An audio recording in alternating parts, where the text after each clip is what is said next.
Assalamualaikum warahmatullahi wabarakatuh. Kembali lagi di channel Nasihat Kehidupan Misteri. Pada video kali ini saya akan membahas tentang 2023 agama baru lahir di Indonesia. Ada yang memprediksi bahwa akan lahir agama baru di Indonesia pada tahun 2023. Tentunya hal ini mendapatkan perhatian publik. Bahkan tanda-tanda agama baru akan muncul itu turut disebutkan. Agama baru di Indonesia ini tertulis dalam sebuah narasi ramalan yang diungkapkan oleh seorang peramal terkenal asal Prancis, Michael Nostradamus. Ia diketahui masih memiliki garis keturunan Yahudi. Dalam narasi ramalannya, Nostradamus mengungkapkan bahwa di tahun 2023 bakal ada guncangan soal aliran kepercayaan di dunia.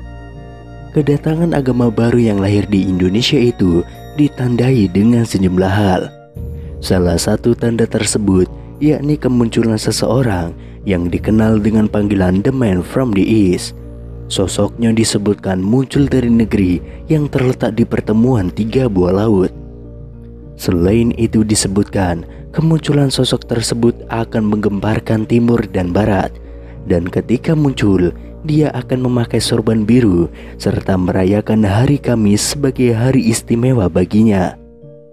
Adapun tafsir tentang ramalan Nostradamus soal agama baru sebagai berikut. Yang pertama, munculnya agama baru yang akan mengguncang dan menguasai dunia. Agama ini tidak pernah dikenal dan diprediksi oleh umat manusia di seluruh dunia. Adapun agama itu diduga bernama Trisula Weda, yakni agama yang hanya berisi 3 perintah dan 3 larangan. Sesuai dengan namanya, dalam ajaran agama itu setidaknya ada 3 perintah mengenai kewajiban manusia yang harus melakukan perbuatan yang benar, lurus, dan juga jujur. Sementara 3 larangannya mengenai manusia yang tidak boleh melakukan perbuatan yang merugikan orang lain, tidak boleh mencuri, dan tidak boleh berbuat kejahatan.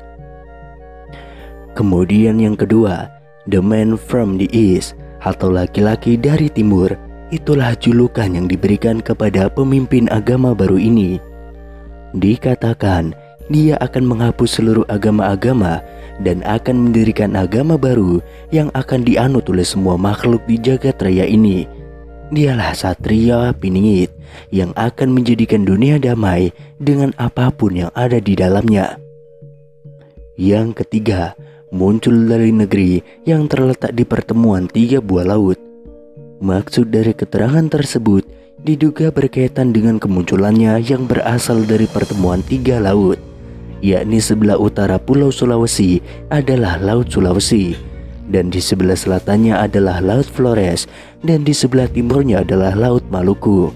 Berarti sosok yang dimaksud ini berada di Indonesia bagian timur atau tepatnya di Sulawesi.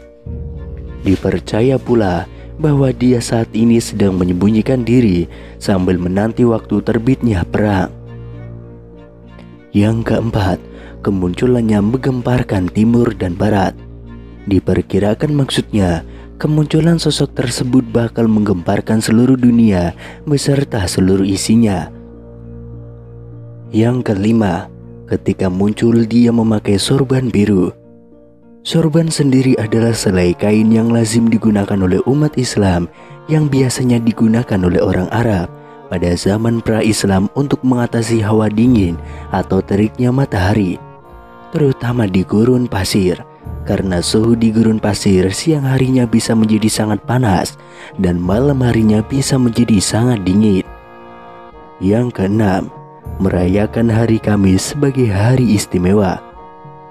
Berbeda dari umat Islam yang menganggap bahwa hari Jumat adalah hari penuh keberkahan, nantinya dalam agama ini akan merayakan hari Kamis sebagai hari istimewanya. Dia juga tidak mau menggunakan hari Sabtu karena hari Sabtu sudah diistimewakan oleh agama Yahudi. Demikian pula pada hari Minggu, dia juga enggan menggunakan hari Minggu sebagai hari istimewanya karena telah diistimewakan oleh agama Nasrani. Kendati demikian, tidak diketahui lebih lanjut kebenaran dari narasi soal ramalan di tahun 2023 yang menyebutkan akan ada agama baru lahir di Indonesia tersebut. Selain Nostradamus, Prabu Jayabaya juga meramalkan hal yang sama untuk Nusantara. Prabu Sri Aji Jayabaya merupakan raja yang paling diingat masyarakat karena berbagai ramalannya. Prabu Jayabaya diperkirakan memerintah kerajaan Panjalu atau Kediri pada tahun 1135 sampai 1157 Masehi.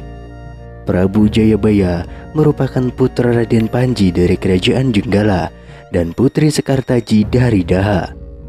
Pada masa Prabu Jayabaya memerintah, kerajaan Kediri mencapai puncak kejayaannya. Tidak hanya dalam ilmu pengetahuan, sastra, dan seni mengalami perkembangan yang sangat pesat. Pada masanya kitab Mahabharata dan Ramayana diterjemahkan ke dalam bahasa Jawa. Prabu Jayabaya juga menulis ramalan akan masa depan yang kemudian diyakini banyak yang telah terjadi. Ramalannya ditulis dalam bentuk kakawin atau tembang Jawa. Kakawin ini berupa 21 pupuh berirama asmarandana, 29 pupuh berirama sinom, dan 8 pupuh berirama dandanggulo yang kemudian dikenal dengan kitab Musarar. Masyarakat kemudian mencari makna dari tembang tersebut dan dihubungkan dengan masa depan. Ramalan Jayabaya diperkirakan akan berlangsung hingga tahun 2100 mendatang. Ramalan Jayabaya banyak yang mengupas mengenai situasi dan kondisi di Nusantara, khususnya di Pulau Jawa.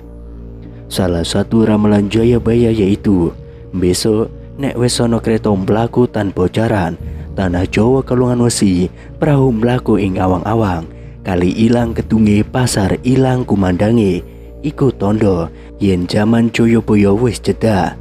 Yang artinya, besok jika sudah ada kereta berjalan tanpa kuda, tanah Jawa berkalung besi, perahu berjalan di angkasa, sungai hilang lubuknya, pasar hilang kumandangnya, itulah pertanda zaman Jayabaya sudah dekat. Sejumlah pengamat menilai ramalan Jayabaya memiliki sifat keluasan atau plastisitas sehingga cocok ditetapkan di berbagai zaman. Tidak hanya itu, ramalan Jayabaya juga mudah ditafsirkan sesuai dengan konteks yang ada. Meski demikian, ada juga sejumlah ramalan Jayabaya yang belum terjadi. Salah satu yang populer yakni mengenai Satrio Piningit. Dalam ramalannya, Jayabaya menyebut Satrio Piningit akan muncul saat Nusantara memasuki zaman Kala Bendu atau zaman Carut Marut.